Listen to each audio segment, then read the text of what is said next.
क्या ठीक है, तो छात्रों ये के अपराजिता सारंगी अब साथ जुड़ जो गई व्यवहार हैं। हुआ, आपने जो एक मूलभूत प्रश्न रखा है कि क्या आंदोलनों से भारतीय जनता पार्टी को डर लगता है, अपराजिता सारंगी? आप सबको मेरा नमस्कार।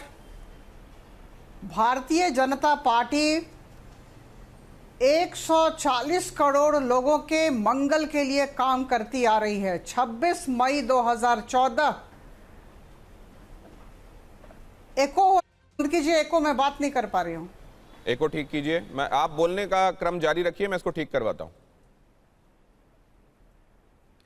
जी, 26 मई 2014 आदरणीय प्रधानमंत्री जी ने प्रधानमंत्री पद का कार्यभार संभाला और उस दिन से आज तक भारतवर्ष के हर एक वर्ग के लोगों के साथ भारतीय जनता पार्टी एनडीए सरकार खड़ी है और खड़ी रहेगी। और मैं कह दूं कि यह बहुत ही लोकप्रिय सरकार है। आदरणीय प्रधानमंत्री जी बहुत लोकप्रिय नेता हम सब के हैं। और देखिए, जब लोकप्रियता हासिल की जाती है तो काम उसके पीछे रहता है। काम कहता है आप लोकप्रिय हैं या नहीं हैं। तो हर एक वर्ग के लोगों के लिए काम किया गया है। बच्चे हैं, हम बच्चों के साथ खड़े हैं।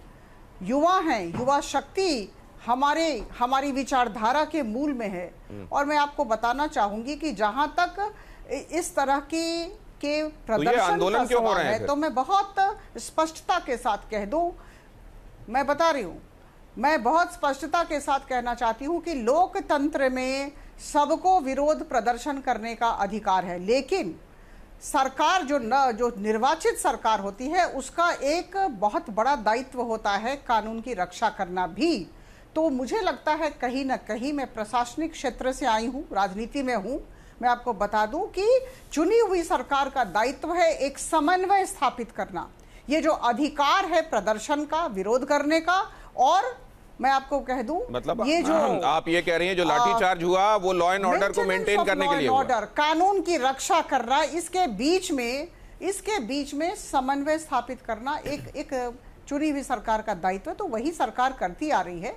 हम बच्चों के साथ खड़े, आपने देखा कि आदरणीय नड्डा जी ने मैंने एकदम हमारे बड़ा स्पष्ट सवाल पूछा है, प्रतिनिधियों के साथ मैंने बड़ा स्पष्ट सवाल पूछा है कि आंदोलन क्यों हो रहे हैं जी। ये आंदोलन क्यों हो रहे हैं और क्या भारतीय जनता पार्टी आंदोलन से डरती है? बिल्कुल नहीं। अगर डर लगता तो हम इतनी लोकप्रियता हासिल नहीं करते और 19 और 20 राज्यों में हमारी सरकार नहीं होती। सीधी सी बात है भाई, समझने वाली बात है। हम तर्क और तथ्य के साथ बात करें। और जहां तक बच्चों का सवाल है, बच्चे अपना एक चुनाव से दूसरे चुनाव के बीच में 5 साल का अंतर होता है अपराजिता जी। क्या उस बीच में ऐसा दौर भी आ सकता है जहां लोकप्रियता का ये ग्राफ एक जैसा न रहकर ऊपर नीचे भी हो, या एक चुनाव में मैंडेट के समय जनता ने जो दिखाया उसको पूरी तरह से पूरे कार्यकाल में एक जैसा लागू मानना चाहिए? आप न भूलें कि कुछ समय पहले हम लोगों ने पश्चिम बंगाल में अपना परचम लहराया है। तो ये ना कहें कि लोकप्रियता कम हो रही है, ऐसा नहीं है। देखिए, ऐसा है कि बच्चे हैं। अब आप क्योंकि प्रियंका जी थोड़ा सा लीक हुआ, प्रियंका कक्कड़ भी हमारे साथ जुड़ गई। मानती हूँ अपराजिता जी, आपका मैं एको सही कराता हूं, आपको शायद अभी भी एको हो रहा है। मैं जब आपसे बात कर रहा हूं तो थोड़ी देर से आपका जवाब आ रहा है, थोड़ा ठीक कराइए प्लीज, और डेफर्ड उनको आवाज ना जाए ये भी इंश्योर कीजिए।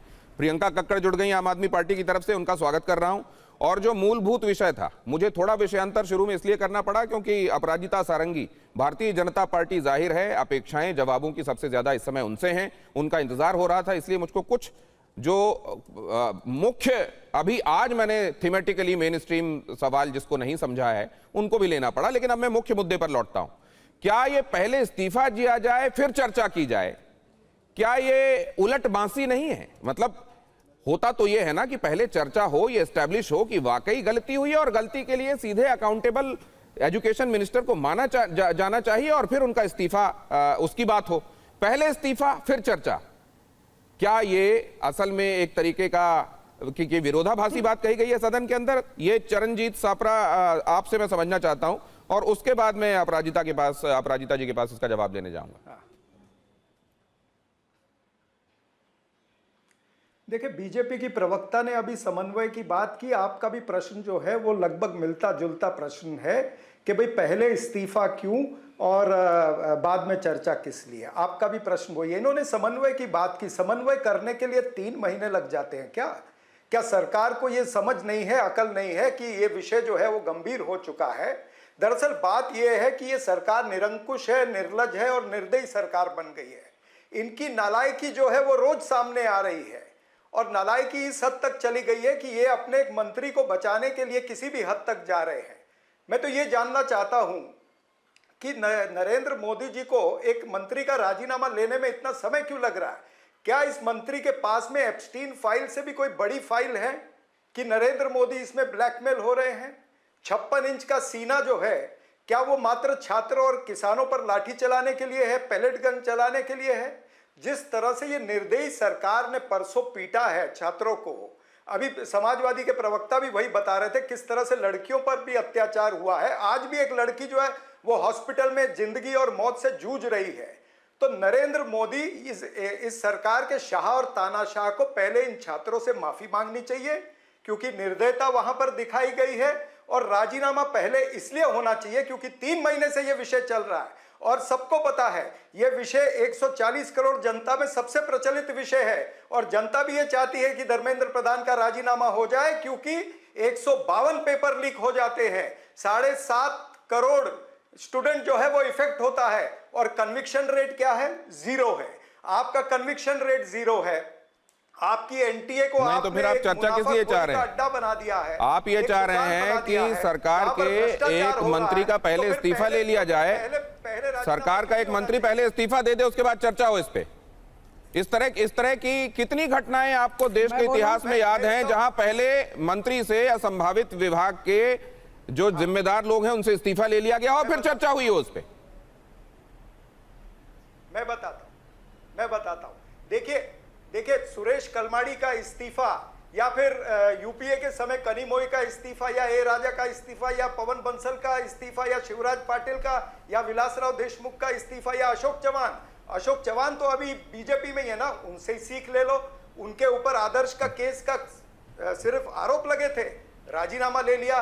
हालांकि ये कॉमनवेल्थ में और कोल स्कैम के अंदर कुछ भी नहीं निकला, सब बाइज्जत बरी हुए हैं। लेकिन यूपीए की सरकार ने पहले राजीनामा लिए थे, हमारी मॉरल रिस्पॉन्सिबिलिटी थी, नैतिक जवाबदारी थी। ये सरकार की कोई नैतिक जवाबदारी नहीं नजर आ रही है। ये निर्लज सरकार है, निर्दयी सरकार है, इसीलिए हम कहते हैं। तो 1-2 उदाहरण नहीं है, न जाने कितने उदाहरण हैं जहां एलिगेशंस हुए, इस्तीफे हुए, बाद में जांचों में उनको ये पाया गया कि जो एलिगेशंस थे वो तथ्यों के आधार पर सही नहीं पाए गए।